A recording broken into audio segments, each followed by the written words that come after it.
Fala pessoal, começando mais um Roicomcast, o podcast aqui da Ciclo E-Commerce para ajudar você a vender mais. E hoje aqui com uma convidada mega especial para conversar com a gente sobre e-commerce. A gente está com a Mayara Proença aí, gerente de e-commerce da marca Liz, para bater um papo com a gente, conhecer um pouco mais do dia a dia dela. E eu tenho certeza que esse conteúdo vai ser útil aí para você. Seja bem-vinda, Mayara. Obrigada, gente. Muito obrigada pelo convite. Estou muito feliz. Pô, que legal. Estamos aqui com o Alan também, nosso co-host. Show, fala pessoal, vamos para mais um episódio bem bacana, hein?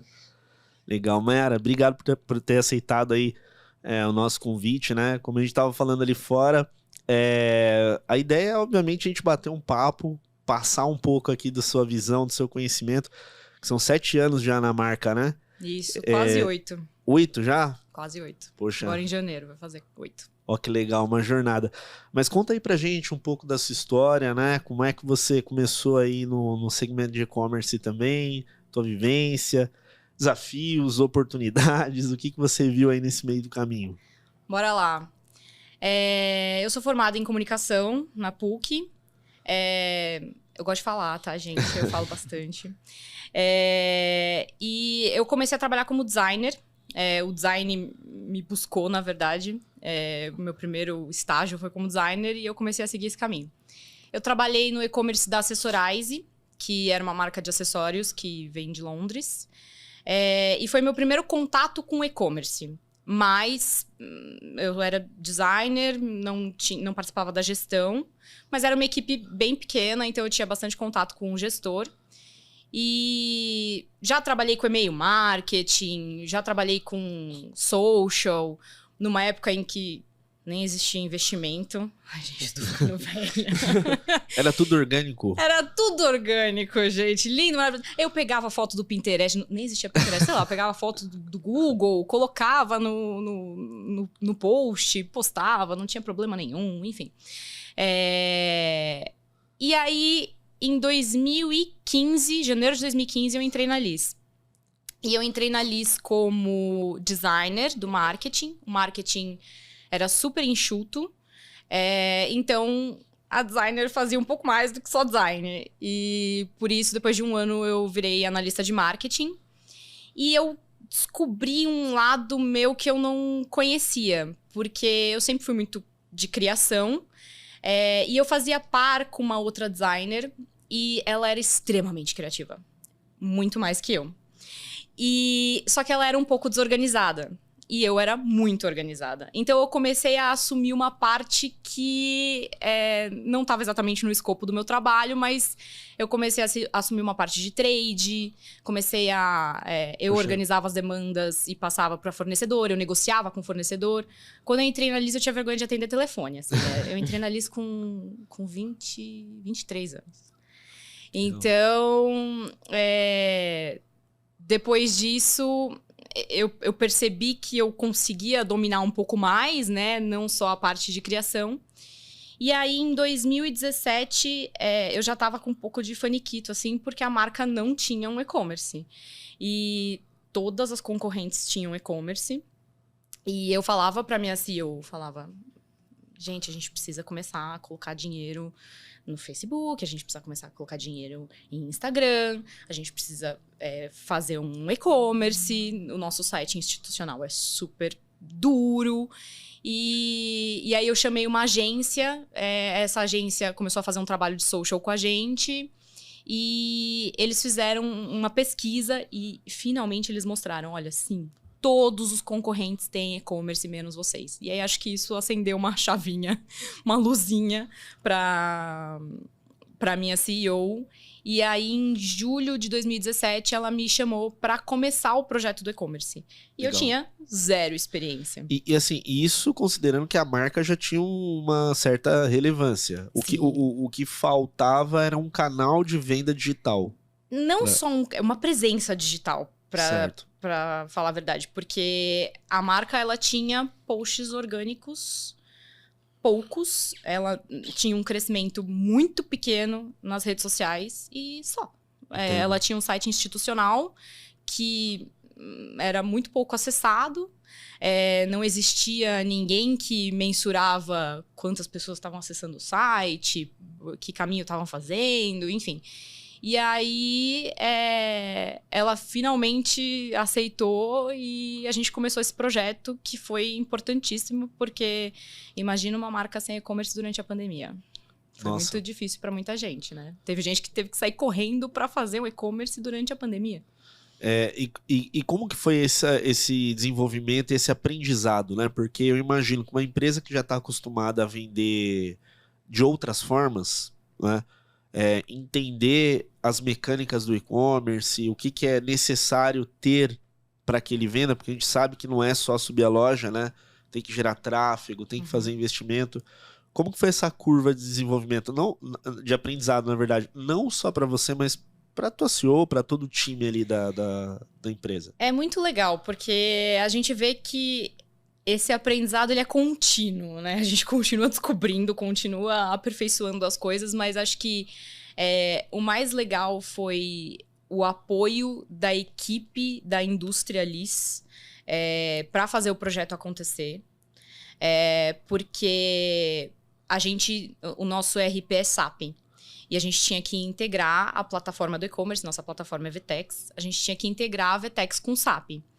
E eu não teria conseguido fazer isso se não fosse a equipe de TI, se não fosse o pessoal de administração de vendas que usa o SAP no dia a dia e me ajudaram a fazer essa ponte, porque acho que foi a parte mais complicada, assim, do projeto.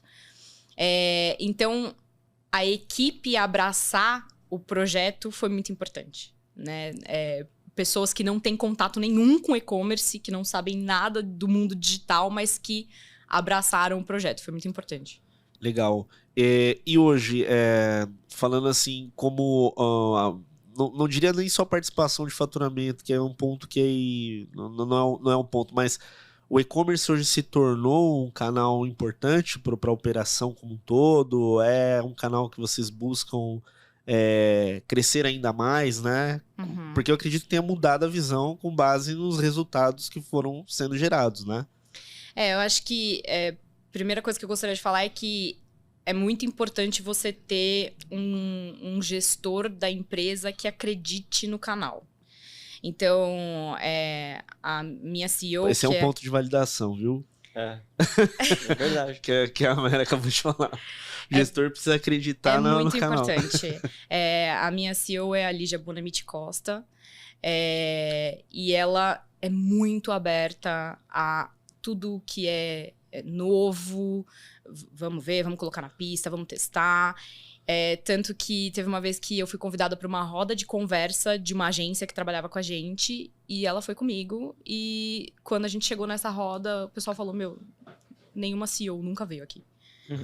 Nenhum CEO sentou para conversar sobre e-commerce, sabe? Então, eu já vi muita gente falando que tem muito CEO que segura, né? Que não deixa não acredita no potencial do e-commerce, né? Então, faz sentido. Não é o caso. Vou te explicar por que eu olhei para ele e falei que isso é um ponto de validação. Como a gente vai conhecendo ao longo também da nossa jornada várias empresas, a gente percebe isso. A gente percebe que o canal ele vai alavancar, ele vai para frente quando o fundador ou o CEO dessa empresa acredita no projeto. Por mais que tenha um gerente bem capacitado lá dentro, se a direção dele não acredita ou não investe, ele fica travado. Sim. E esse é um ponto, até para quem está assistindo, né? Se você trouxe um profissional para dentro da sua operação, tem que dar ferramentas para que ele consiga desenvolver o canal, senão não alavanca. Eu até brinquei, eu olhei para ela e falei, um ponto de validação aí que a Mayara falou. Mas é isso mesmo. E acho que o outro ponto... Gente, me deu um branco. Incrível. Qual que era a sua pergunta? Era sobre a questão do apoio que você teve da gestora do CEO para fazer o canal acontecer. Não. Até da própria CEO que participou do grupo. Participou do grupo. Não, mas antes você fez alguma outra pergunta. Esqueci. Não, era referente à validação mesmo do canal. Da validação do canal, isso. Eu acho que conforme o canal vai crescendo, as pessoas vão acreditando cada vez mais nele, né? Então, aí você vai ganhando um pouquinho de visibilidade, um pouco mais de credibilidade. E o que eu acho mais legal do e-commerce é que o e-commerce ele ajuda todos os canais, né? Por mais que... Isso é importante. por mais Sim. que nem todos os canais de venda enxerguem isso, né? O e-commerce ele é um ponto de contato crucial para cliente com a marca. Então, hoje a gente mudou o nosso site esse ano para Vtex.io e agora a gente está trabalhando muito em conteúdo para o site, porque a gente vê o nosso site como uma porta de entrada mesmo. Então, não é nem uma questão de faturamento, mas sim de experiência da cliente, de realmente ter um relacionamento com a cliente ali. Legal, legal. Acho que um outro ponto que é importante para quem estiver ouvindo também, como que é a estrutura hoje de canais? Tem os franqueados, né, que você comentou que são, né, parceiros aí, funcionam também como canal de venda.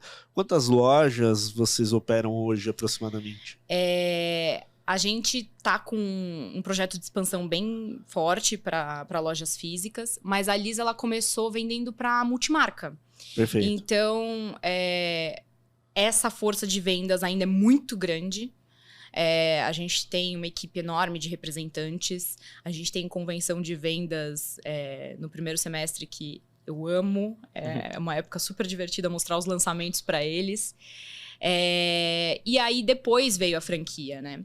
Perfeito. E a gente tem 33 lojas. Tem algumas abrindo aí, então não sei exatamente se... Acho que já vai passar um pouquinho nesse momento disso. é a 34ª já. Eu acho que tem umas 2 lojas abrindo agora no final do ano, então tá aumentando aí esse número. E a franquia começou em 2012. E o e-commerce em 2017, final de 2017. Poxa, que legal. O e-commerce veio por último. É a intenção também, seja, futuramente conectar esses canais junto ao e-commerce, tornar o processo mais, né? Com certeza. Eu acho que é necessário, né? Considerando que a cliente que decide tudo hoje, a gente tem que estar conectado de alguma forma. De alguma forma, a gente já tem o clique retire. Mas a gente que envia esse pedido do CD para a loja, porque a nossa loja, acho que o maior desafio é que a loja é muito pequena. Então, você ter um estoque para a pessoa armazenar a caixa do e-commerce ali, ter um espaço para fechar esse pedido, enfim, é um desafio. São coisas que a gente vai ter que ir se adaptando conforme o tempo, assim. Eu imagino. Entrando um pouquinho mais na questão do desenvolvimento em si, da educação, né? Você comentou com a gente que entrou como designer e aí, né, foi evoluindo, começou a buscar treinamentos, cursos. Quais foram eles, né? E o que você viu de legal e também que você considera importante para quem quer, né, percorrer a carreira, que te ajudou de alguma forma, né? Vou fazer propaganda da Comschool. Mas pra gente que é do segmento do e-commerce... Quem é da Comschool, se quiser pode patrocinar o podcast... a gente tá aberto, hein? Está aberto a recebê-los. Eu fiz o curso de gerente de e-commerce da Comschool, eu fiz o curso de marketing digital da Comschool. E eu nunca vou esquecer das aulas do Marucho. Acho que o Marucho, eu vou ver o Fórum E-Commerce Brasil, quando eu vou no fórum, tem palestra dele, lota, e eu tô sempre lá na frente, porque eu sou super fã. Chamem ele pra participar. Tive a oportunidade de palestrar que incrível. no mesmo evento que ele lá gente. Foi em BH? Acho que foi um evento da E-Commerce Brasil. Conversei com ele. Ele fez uma palestra bem legal, pegando um pouco dos exemplos da Disney, né? Questão de atendimento, experiência e tal. Aí eu fiquei batendo um papo com ele, porque acho que era a minha primeira palestra. Ele já palestra há um tempão. Aí eu falei, poxa, como é que é? Já tô com frio na barriga. Ele falou, ó, depois que você pega, vai desenvolvendo e vai tranquilo. Mas ele é incrível, é um profissional muito experiente, muito experiente. Eu já comprei livro dele no evento, tirei fotinho junto.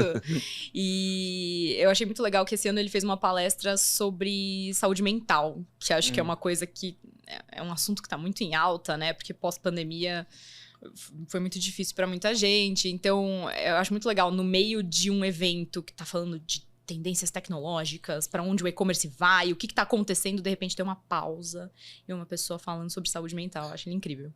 E É difícil nesses eventos, né? Que geralmente é tudo envolvendo, tipo, marketing, tecnologia, tal, fornecedores, mas nada direcionado, por exemplo, a pessoas de gestão lá, né? Das pessoas que estão à frente disso, né? Acho que é difícil, apesar que eu não fala lembro de alguma pauta, por exemplo, nesse sentido, né? Que é importante. Não é que não se fala de equipe, né, nas palestras do evento, não se fala muito voltado a gente, né? Você quer dizer... Porque é muito mais voltado a processo, ferramentas, inovações, novidades, né? Apesar de que eu acho que isso tá mudando um pouco pós-pandemia. Porque eu vi no Fórum E-Commerce pautas relacionadas ao ser humano, ao bem-estar, à saúde mental. E eu tive a oportunidade de ir para o Web Summit agora em Portugal. Que legal. Foi um mega evento, sensacional. Mais de 70 mil pessoas. Muita novidade diferente muita coisa diferente do que a gente tem aqui no ecossistema do Brasil, ou é parecido? Então, o foco não é total e-commerce, né? O foco é muito tecnologia. Então, certo. Assim, palavra do evento pra mim foi metaverso. Falou-se muito de metaverso. E a inteligência artificial já na prática, já mais acessível. Mas eu também acho que o evento como um todo, todas as palestras, mesmo que estivessem falando de tecnologia, em algum momento falava, para que essa tecnologia? Ela tem um propósito? Vamos falar de sustentabilidade? Vamos falar que a gente precisa cuidar do nosso planeta? Então, teve um lado muito humano em todas as palestras que eu vi, assim, sabe? Achei legal. Um contraponto, assim, pós-pandemia, que acho que eu não via em outros eventos antes da pandemia. Poxa, interessante. O Felipe, né, que era da iDrone, da Pop Convert, um parceiro nosso, ele sempre vai, né? Quando pode, ele comenta comigo. Muito mais voltado à tecnologia mesmo, né? Algumas etapas, né? E pegando esse ponto, né? Vamos falar um pouquinho de tecnologia, né? Acredito que aí teve um momento de implantação, criação, aí vai todo aquele ponto, né? Poxa, tem que selecionar tecnologia, conversar com o fornecedor. Como foi isso também? Porque foi algo novo, né? Você tá falando no começo do e-commerce? Conhecendo, né, as marcas, as empresas. Eu acho, particularmente, que essa é a parte que eu mais gosto. Você comentou, né, dos fornecedores do ecossistema do e-commerce, né? Eu amei essa parte de conversar com vários fornecedores, entender aonde a gente deveria começar investindo, quais canais que a gente deveria estar. A gente tinha uma verba minúscula no começo, então... como eu disse, acho que a troca com o fornecedor é onde eu aprendo no meu dia a dia.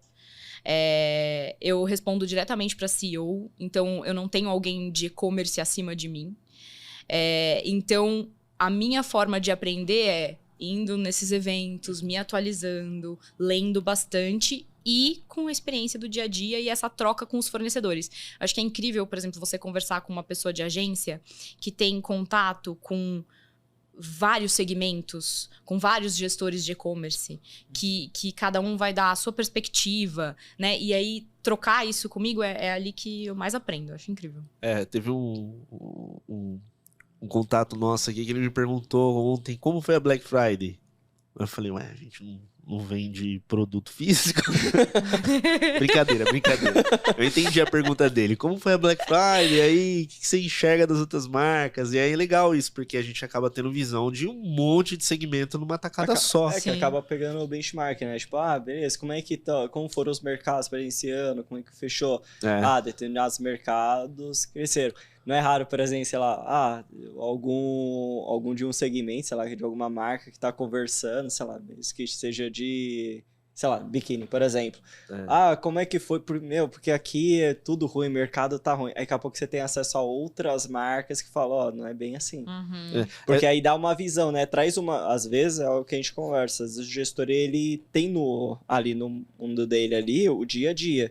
Ele não tem, tipo, a possibilidade... Claro que tem os eventos e tudo mais, mas não é o dia a dia é ali na marca. Sim. Né? Então, esse contato, por exemplo, com a agência ou com a própria tecnologia ou outros fornecedores, é uma visão de trazer um pouco o que está acontecendo de fora até para se espelhar e meio que sintonizar, putz, aonde que a gente tá aqui no meio, né? E convenhamos, esses eventos não são baratos. E não é toda marca ou toda empresa que banca para um funcionário ir. Às vezes o próprio funcionário não tem condição financeira de pagar uma entrada para um evento. Então, tem essas limitações. Aí tem que buscar no YouTube, tem que assistir wrap-ups, né? Então, mas realmente, acho que esse ponto de contato com o fornecedor para ter uma visão do mercado é essencial. E isso muda muito a ótica, né? Porque, igual ele comentou, às vezes tem gente que a gente conhece que tá meio desanimado, só que é um puta mercado que ela tá inserida e na verdade é só como tá fazendo, entende? Ou a visão mesmo do que existe de possibilidade para fazer, que às vezes não tem. Uma troca, às vezes, por exemplo, sei lá, não necessariamente precisa saber o que foi feito no seu segmento. Às vezes uma coisa que funcionou num outro segmento possa, tipo, gerar um insight, putz, não é que eu vou aplicar dessa forma, mas eu já consegui gerar como é que eu posso aplicar o meu negócio. Não, é primordial. Tem muita coisa que eu descubro através dos fornecedores e a gente fala, putz, vamos tentar isso aqui, vamos investir. Agora a gente está tentando diversificar a mídia, e aí a gente começa a conhecer outros fornecedores, né? E o leque vai ampliando. Mas acho que também um grande desafio de um gestor de e-commerce é você controlar onde você vai investir. Porque é tanta possibilidade, é tanta ferramenta, é tanto caminho que se deixar, você estoura o budget. Começar a priorizar, né? Na verdade, eu acho que também começa a filtrar informação, né? Porque tem muita coisa vindo, você filtra, vê um momento e prioriza, né? Aquilo que vai gerar impacto e que seja o momento da marca. Exatamente. Acho que esse é um papel muito do gestor. Tipo, olhar o negócio e falar, tá, existe esse mundo de opções, existe, sei lá, essas 10 opções, mas a gente precisa executar uma. Qual que são as outras... Não é essa escolher essa. Para quais são as outras... Quais são as 9 que a gente vai dizer não? Esse eu acho que é o mais difícil, né? E fazer eu adoro falar isso, o arroz com feijão bem feito. Exato. Né? Perfeito. Por exemplo, eu acho que durante a pandemia a gente expandiu surrealmente, o e-commerce cresceu muito. E aí, quando você cresce, você às vezes começa a perder o controle de algumas coisas, né? A qualidade da sua expedição, a transportadora que você está trabalhando. Então, um dos meus objetivos para o ano que vem é olhar um pouco para esse lado, assim, analisar tudo que a gente está fazendo e identificar onde temos problemas e o que a gente precisa resolver, sabe? Não só, vamos expandir, omnichannel, vamos fazer isso, vamos fazer aquilo. Sim. De repente, olhar o que a gente já tá fazendo e aperfeiçoar, né? Até para você entregar uma boa experiência no final das contas pro cliente, né? É importante crescer, mas tem que tomar cuidado naquele crescer a todo custo, né? Só crescer por crescer, às vezes é complicado, né? Eu acho que é para não somente Facebook, mas para todo o negócio. Tipo, você olhar e fazer, né? Pegando até um exemplo nosso, né? Do que a gente faz. A gente, exatamente. Diante de fazer de tudo disso, a gente simplesmente falou não para muitas coisas. Não, e a gente pode até dar um exemplo também. Você comentou de pandemia. Pandemia foi o período que a gente mais teve demanda. Porque um monte de empresa queria vir pro digital, né? Ou queria investir. Só que não necessariamente atender tudo você atenderia da melhor forma. Sim. E aí entra nesse ponto que você comentou, que ele falou também de a gente rever algumas coisas e ver como que a gente pode fazer melhor, entregar melhor, aperfeiçoar, para conseguir manter a qualidade, né? Eu acho que isso se aplica em todo tipo de empresa, né? Eu vejo muito em agências. Eu, como cliente, já vi a agência não conseguindo me atender porque não tinha equipe o suficiente, porque aceitou mais cliente do que podia atender, não tinha equipe, enfim, acho que isso é bem comum. Então, você ter esse discernimento de falar, putz, agora eu não posso pegar mais cliente, porque eu preciso atender o que eu tenho bem. E a entrega é humana, entende? É o ponto que você comentou, não é um produto que ele te envia, né? É gente Sim. te atendendo e executando as coisas, né? Esse aí é um ponto importante, né? E hoje, o que você enxerga como um grande desafio, né? Eu acho que a gente ainda tem o desafio de fazer o omnichannel sem fricção com o franqueado, tá? Isso ainda é realidade para Liz. Então, a gente tá buscando formas de encontrar uma forma que o franqueado veja que é vantajoso para ele, que é bom para ele que a marca esteja presente no online e que o e-commerce não é um concorrente. E acho que é isso, assim, pro ano que vem, o meu foco tá totalmente em consertar o arroz com feijão, colocar um temperinho, porque como eu disse, a expansão foi muito grande e agora a gente precisa lapidar o diamante, assim. Acho que esse é o momento em que a gente tá na marca. Essa de fazer funcionar aí, a gente teve a oportunidade de gravar também com o Daniel da Cacau Show. Ele fez isso funcionar lá, você lembra? Conectar com os franqueados e o e-commerce como, deixa eu tentar lembrar, é como se o ponto de venda físico fosse meio que um afiliado. Então a venda da loja online, na verdade, o cliente, se ele quiser, ele pode ir lá naquela loja física, beleza, ele compra dali. Sim.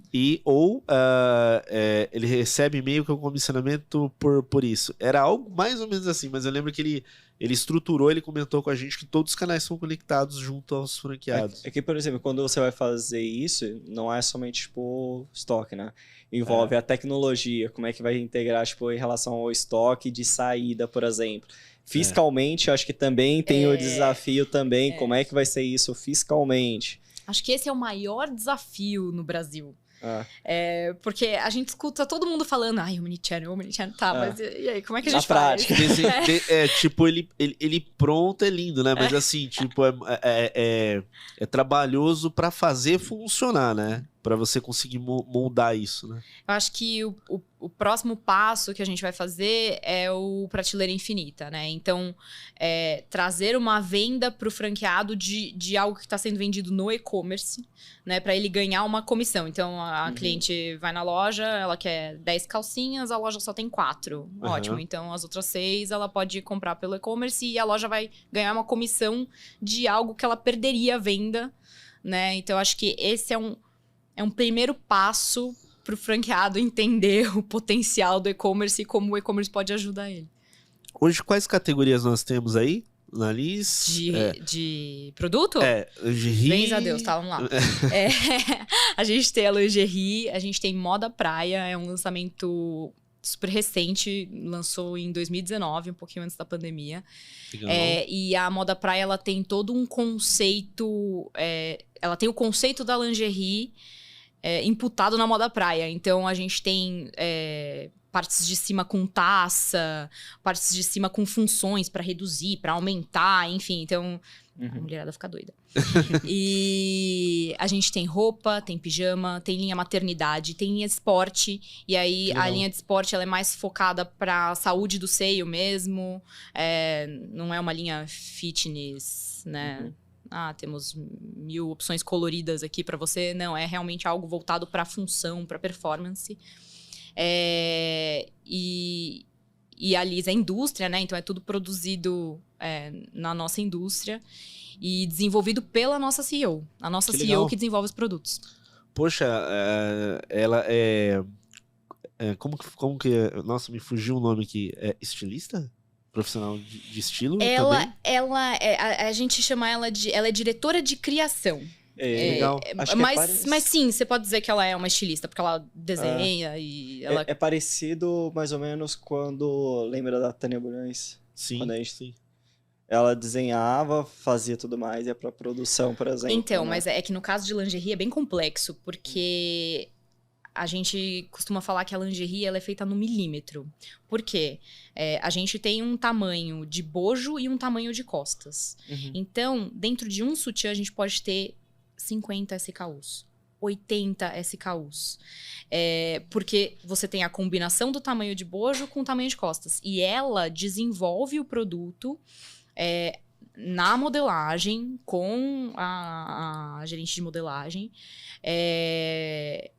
E elas testam em pessoas reais para ter certeza de que a função do produto vai ser cumprida, entendeu?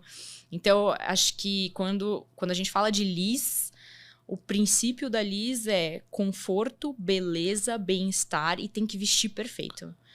Então, e eu acho que você falou que a marca já era consolidada, né, antes de entrar no mundo digital, e é por isso. Uhum. Porque quem conhece a marca Liz sabe que o produto é fenomenal. Uma vez o consumidor utilizando, ele fideliza. Exatamente. Isso aí é importante para uma empresa. É exatamente isso. É impossível, eu sem querer vender o peixe, né, mas já vendendo, eu não consigo usar outra coisa. Não consigo. A gente até pode tentar, entendeu? Mas não consegue. E isso é muito importante para a marca. Inclusive para o e-commerce, né? Porque aí se a pessoa quer repor o seu estoque, já sabe. Sim. E interessante assim, no mercado de moda, a gente sabe que tem muita a dinâmica de lançamento, né? Verão, inverno e vai, né? Como que você se organiza quanto a isso? Porque, né, sobe ali no e-commerce uma quantidade X de SKU, investe em marketing, tá rodando, passou, tem produto novo. Como que é esse planejamento, né, para quem tem indústria também, para quem tem... E até acrescentando uma das dificuldades, por exemplo, é você acertar numa coleção, né? Porque se você erra na coleção, é só... Depois, e aí já é um período que talvez você já perdeu ali da meta, alguma coisa. A Liz, ela trabalha de uma forma um pouco diferente. A gente tem coleções de lingerie praticamente anuais. A gente tem algumas coleções cápsula que são lançadas ao longo do ano, mas a gente tem um grande volume de lançamentos em junho, julho, que entram no site de agosto até outubro, mais ou menos. Então, não é uma marca que tem lançamento de coleção a cada 15 dias, entendeu? É um pouco diferente essa realidade. E a única coleção que a gente trabalha com primavera, verão, outono e inverno é a coleção de roupa, né? Porque é inevitável.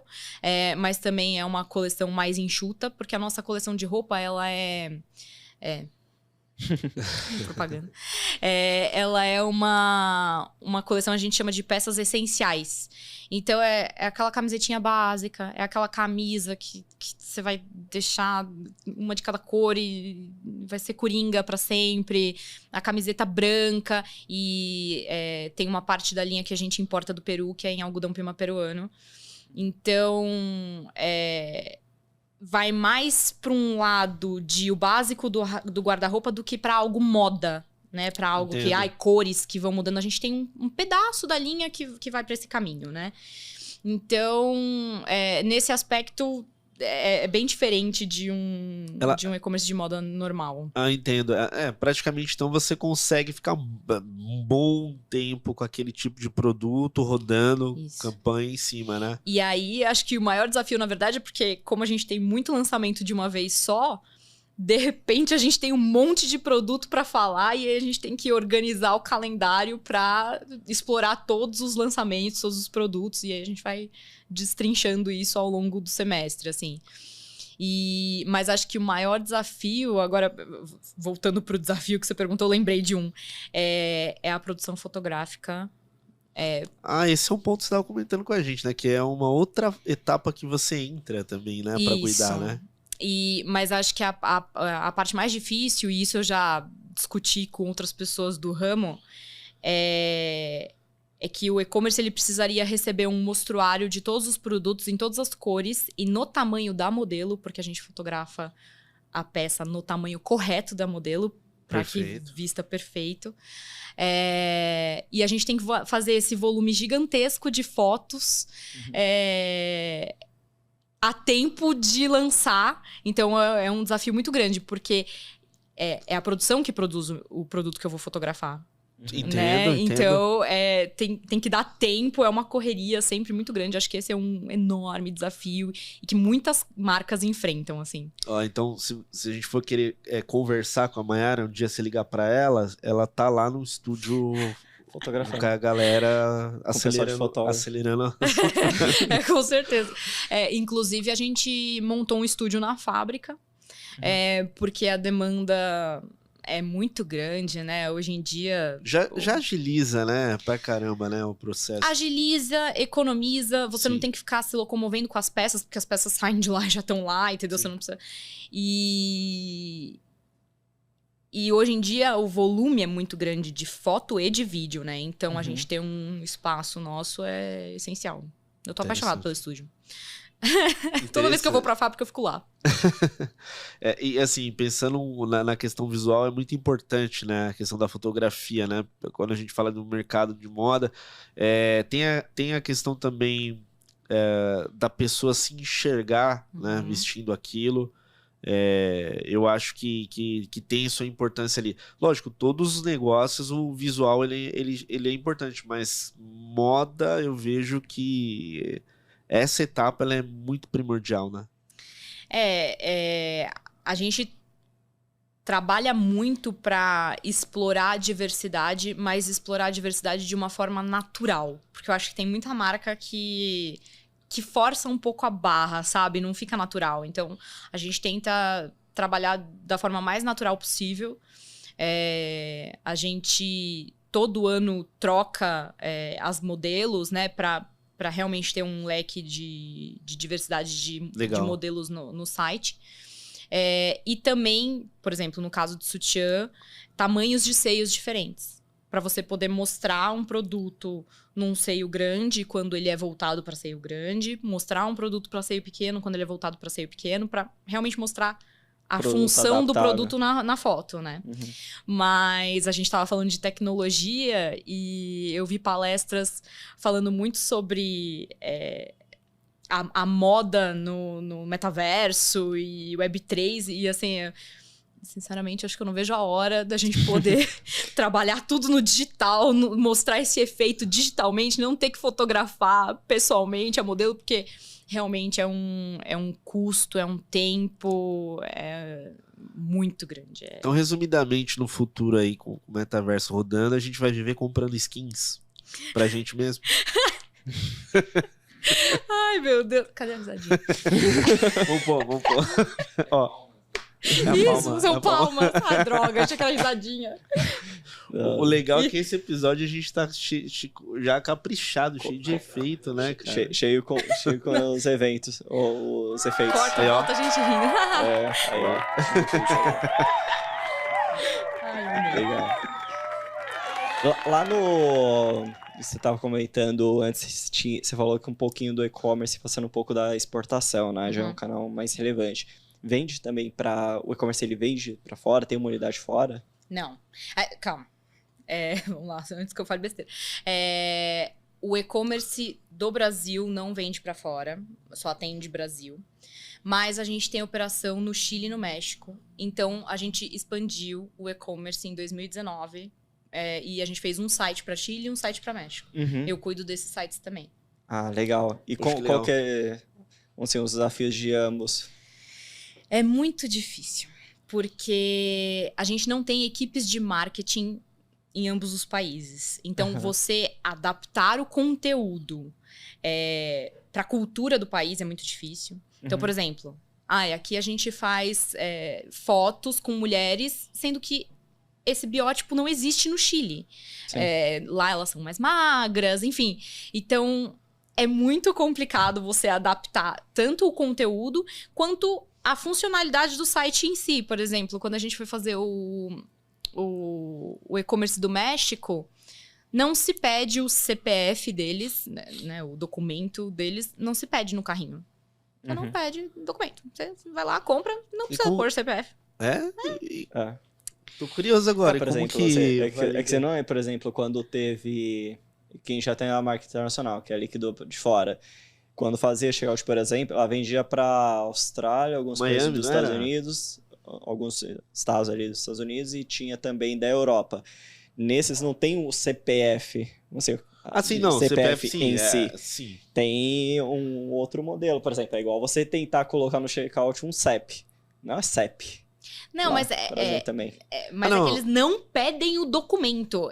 Existe um documento, chama RUT, do México, que seria o nosso CPF, mas esse campo não pode existir no checkout.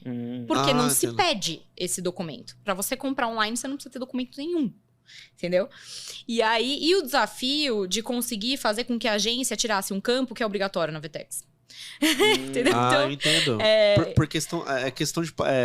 né, você muda a tecnologia pro Brasil. É de um jeito, né? Isso. Vai para outro lugar de outro. Quando eu falo de... Mas até pegando eu acho que eu fiquei curioso. Tipo, a VTEX, ela já expande para Chile, acho que Colômbia, México, tudo mais. Então, basicamente, vocês meio que foram quase os pioneiros ali para conseguir essa parte. Ou... Não sei. Porque... Sinceramente, eu não sei se eles têm outros clientes que. Porque, que por exemplo, México, existe uma. Mas acho que sim. Por exemplo, existe a expansão. A gente tinha um parceiro, por exemplo, que é a M3, que expandiu muito pra fora, né? Então, principalmente México, Chile. Argentina também. E nisso tinha. Claro que a gente tá falando de pouco tempo, não é tão... Foi em 19 que a gente colocou o site no ar. Então bem antes. Então, provavelmente foi o precursor. Então, descobriu que através de vocês que precisava ter uma coisa diferente. Eu ia até fazer uma outra pergunta voltada a marketing, mas mais no aspecto de negócios e também entender o cenário daquele país, né? Porque igual você falou um exemplo da foto. Tem um modelo aqui que é a brasileira, por exemplo. Provavelmente lá tem a outros, enfim. E também o hábito muda, né, de consumo, a forma de utilizar.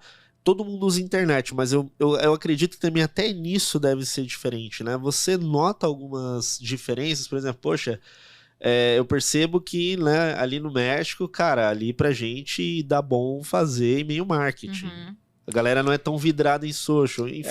Até a estratégia, por exemplo, de produto, imagina, sei lá, acho que você falou que tem uma categoria de moda praia. O biquíni de fora é bem diferente do biquíni brasileiro, por exemplo, né? Pelo menos um tempo antes. Por exemplo, no México, o verão e o inverno é o contrário daqui. Então, você tem que trabalhar a comunicação no período correto. As datas promocionais são diferentes. Por exemplo, no Chile, a Black Friday não é forte. Não é Black Friday, é Cyber o nome, é só Cyber, não Cyber Monday, Cyber. Então, mas assim, o que eu vejo é que eles são bem mais fortes em social, por exemplo, do que em Google. No Peru, a gente nunca teve site no Peru, mas a gente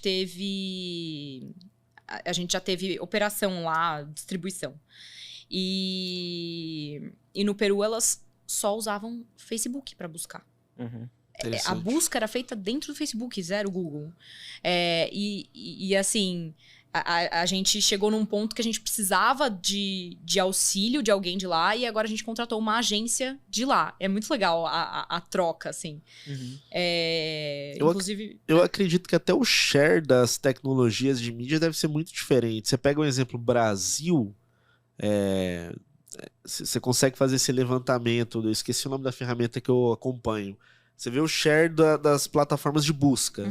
Se eu não me engano, o Brasil é 95% para cima, o Google. Sobra ali pouquíssimos para Bing ou qualquer outro, né? Aí pode ser que tenha diferença também, né? Não sei, sinceramente, não sei, assim. Eu acho que o Google ainda é...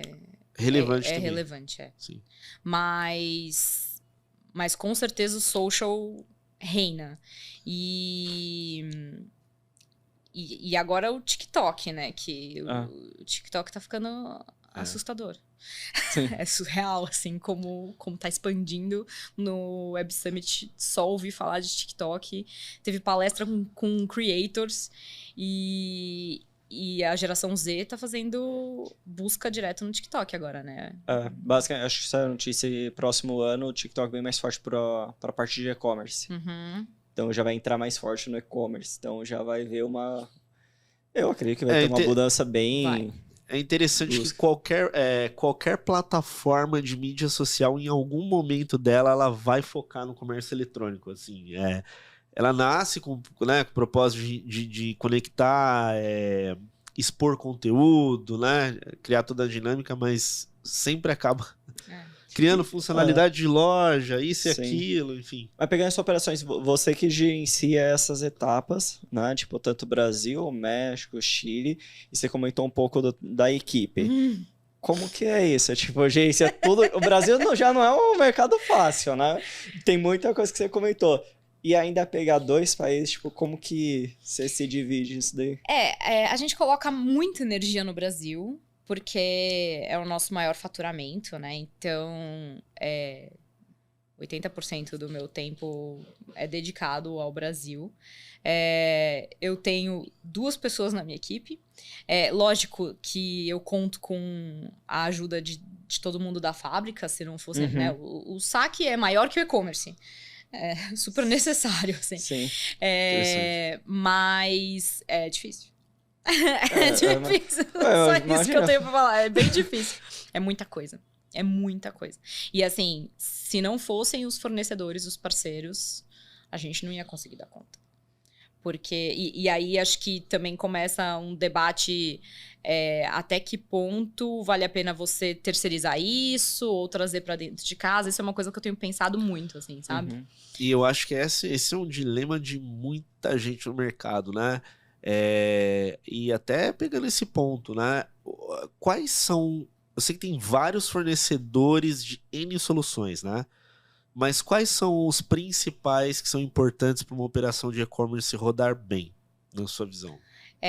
Bom, no nosso caso, o nosso integrador, que é quem faz a ponte entre VTEX e SAP, que se esse cara pifa, nada roda, então ele é primordial. A plataforma do e-commerce em si, que... Seu integrador ficou feliz em ouvir isso agora nesse episódio.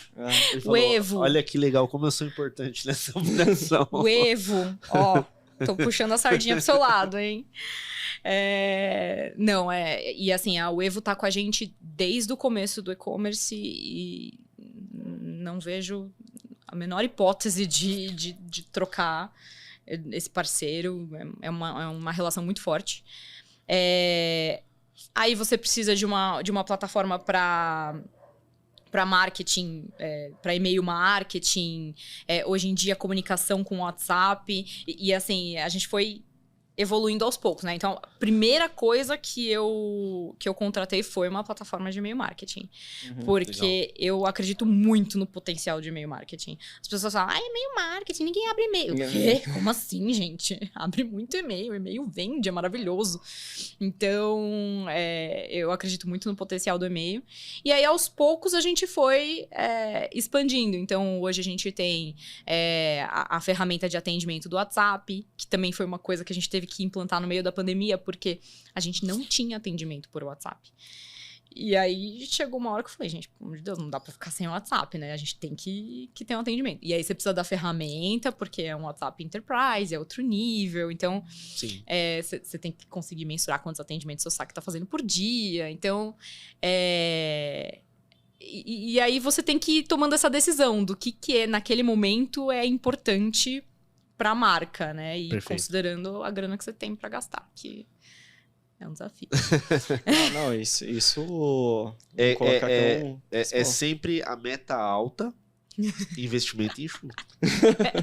Se não for assim, não tem graça, né? Eu já acostumei. já, tudo bem. A gente faz o que pode, a gente faz milagre. Que legal. Bom, a gente tá chegando no finalzinho, né, Mayara? Mas eu queria fazer uma pergunta final, né? Pergunta final, Alan? A sua pergunta final que eu roubei aquele dia dele, não é verdade? Vou deixar pro Alan. Pergunta Não, final pra Mayara. olha só, você me deixou uma pergunta só pra fazer. Pode fazer duas. Se tiver duas. Fez todos ali e agora Eu respondo vai rápido. conseguir controlar, né? É que um dia a gente... acho que foi do episódio do Neto isso, não foi? Tava chegando no final, aí... Poxa, veio na minha mente uma pergunta pra... Poxa, essa é a pergunta que a gente precisa concluir o assunto. E eu não sabia que era que ele tava preparando ali. Tava anotado. Oh, meu Deus. Aí a gente foi conversando, eu falei, não posso fazer então a última? Aí ele, pode fazer porque eu duvido que você saiba a minha. Aí eu fiz a dele. Pro convidado. Não. Sintonia das mentes. Que bonito. Nosso amigo produtor lembra disso, ó. Você lembrou, né? Eu falei, nossa, não, diante de tanta pergunta, ele acertar exatamente a que eu queria, eu falei, não, deve estar muito alinhado ali o host com o co-host. Tô dando essa devolutiva então. Não, legal. Não, eu vou pegar, tipo, do que abriu de ponto lá, que é uma reflexão que você tá fazendo em relação ao time interno, basicamente, e terceirizar, né? Como que é a sua visão, por exemplo, como que você imagina prós e contra, qual é o dilema que você tem ali porque é uma coisa comum, né? Que já conversando com vários gestores, que algumas coisas vão funcionar, tem os seus prós e contras, mas cada um tem uma visão um pouco diferente, como que isso funcionaria, né? Eu penso o seguinte, eu penso que é primordial que seja produzido internamente. Então, por exemplo, no caso da Liz, a marca é muito importante. Então, todo o conteúdo que a gente produz é feito internamente. Então, eu preciso ter uma pessoa de conteúdo voltado para e-commerce. Porque você lidar com um fornecedor que não respira o dia a dia da marca é muito mais difícil. Eu já tentei, a gente já teve agências que faziam os posts. E aí... me dava mais trabalho corrigir legendas, corrigir erro de digitação em legenda. Já aconteceu de tudo. Então, eu prefiro ter uma pessoa que vá se desenvolvendo e se aprimore dentro de casa. Mas, por exemplo, no caso de uma agência, o que eu pago para uma agência não contrata todas as pessoas que estão trabalhando dentro da agência para eu colocar internamente. Então é impossível. Sim. Eu preciso dessa agência. Né? O custo da agência é muito mais baixo do que eu colocar essas pessoas trabalhando dentro de casa. E aí eu acho que vai da evolução do canal. Conforme o canal vai conquistando espaço dentro da empresa, aí você vai identificando... acho que agora uma pessoa-chave seria uma pessoa mais especialista. Não, agora eu vou contratar alguém mais generalista porque eu preciso de alguém que toque um pouco de tudo. Hoje eu ainda estou nessa etapa, né? Eu ainda preciso de pessoas mais generalistas porque eu preciso de gente que faça tudo comigo, inclusive carregar a caixa. Manusear a peça pro chute, entendeu? Legal. Então, então os especialistas acabam ficando terceirizados. E aí eu acho que conforme você vai crescendo, você vai definindo qual cargo agora é chave para entrar na equipe. Legal. Legal o ponto de vista. É que a gente já falou com vários, né? Tipo, tem essa visão principal sua, por exemplo, que o quanto que você paga presencial de uma agência, ou qualquer, por exemplo, sei lá, se eu fosse pegar de tecnologia também, ao invés de eu ter ali um desenvolvedor de uma plataforma própria, é muito mais fácil eu pegar um SaaS e eu não me preocupar com isso. Então, eu tenho o custo, vamos dizer assim, do fornecedor, ele se torna mais barato do que contratar várias frentes ali. E até mesmo gerencialmente. Esse tempo de gerenciar o time também entra na conta. Né? Tem um lado, por exemplo, da marca que a gente concorda que acho que é difícil você terceirizar essa comunicação. Porque ele não vive isso. Não está ali na marca. É diferente. Não adianta o fornecedor, mesmo que ele coloque ali, ele vai atender 2, 3, às vezes 4 marcas. Vamos colocar assim. Vai ter um tempo, vamos dizer que seja 2 horas para você. Não vai ser igual a pessoa que está ali vivendo 8 horas, por exemplo. Então, acho que é uma das dificuldades. Né? No caso da Liz, ter contato com a Lígia é muito importante. Porque ela expira a marca. Sim. Então, um fornecedor, ele não tem esse contato. Por mais que eu já fui em agência, passei as nossas palestras internas, passei os lançamentos, mesmo assim, não é a mesma coisa. Então, não, é muito difícil, né? Acho que essa parte de conteúdo terceirizada, ela fica numa camada mais superficial, né? Não tem um nível de profundidade, né? Um exemplo também é o que a gente faz. A gente não consegue terceirizar o nosso conteúdo, né? Para alguém fazer. A gente respira tudo isso. Vamos colocar, respira isso todo dia há pelo menos 8 anos. Nunca que alguém vai conseguir. Não dá para eu condensar pegar isso, passar para alguém escrever uma vivência de 8, 9 anos. Mas faz sentido isso que você comentou. E é um ponto que a gente indica também quando a gente conhece as empresas e às vezes, né? Poxa, quero terceirizar tudo. Será que faz sentido tudo? Não é melhor olhar aquilo que você tem que manter né? E realmente repassar. Tem uns casos, por exemplo, que acaba internalizando, só que o fornecedor ele entra para dar um apoio, tipo, trazer exatamente essa visão dos insights, né? Tipo, uma consultoria. Exato, tipo, traz uma outra forma. Então, não é raro, por exemplo, grandes operações também conseguirem, tipo, ter isso interno, só que contar com um fornecedor para conseguir apoiar o time, seja por demanda, acho que você tinha comentado que não conseguia dar demanda diante do volume que aconteceu, como também ser autocrítico, né, disso. Falar, beleza, disso daqui, acho que isso aqui tá funcionando, isso daqui não funciona, outras marcas estão nesse sentido, testamos uma coisa em uma operação, sei que não é, mas acho que pode fazer sentido nesse contexto. É muito o gestor avaliar um pouco o momento, né, e o que ele tá buscando, né. Sim. E eu acho que essa é a maravilha do e-commerce num geral, assim, é o que mais me atrai ao e-commerce, é que ele tá sempre em mutação, ele tá sempre em evolução, ele tá sempre mudando, você tem que estar sempre atento ao que tá acontecendo. Acho que em todas as áreas são assim, mas o e-commerce é muito rápido, né? Então, é isso que eu amo dessa área. Legal, legal. Mayara, quais são os seus contatos? Como o pessoal pode se conectar contigo? Mas antes faça a sua pergunta, né? Eu repassei a última pra você. Então eu pensei que você ia fazer uma na última. Eu pensei que teve a palavra final. Eu dei a honra, falei assim, eu tô te devolvendo aquela que eu roubei de você no último. Eu pensei que você só ia dar a oportunidade de fazer a minha última. Bom, o meu Instagram eu vou soletrar porque é MAH_Proenca, Proença, com C, tá? Perfeito. E LinkedIn, Mayara Proença, vocês me encontram. Pessoal, adicionem a Mayara, troquem ideia com ela sobre e-commerce, né? Moda, que mais? Marketing. Amo. Perfeito. Mayara, obrigado de novo aí por ter aceitado o nosso convite. Foi muito legal conhecer sua história, esse bate-papo. Eu tenho certeza aí que ajudou o pessoal. E para quem tá assistindo, né? Não esquece de comentar, deixa o teu like, se inscreve aqui no canal que a gente sempre vai trazer conteúdo de qualidade aqui para vocês. Eu desejo muito sucesso, um grande abraço e boas vendas.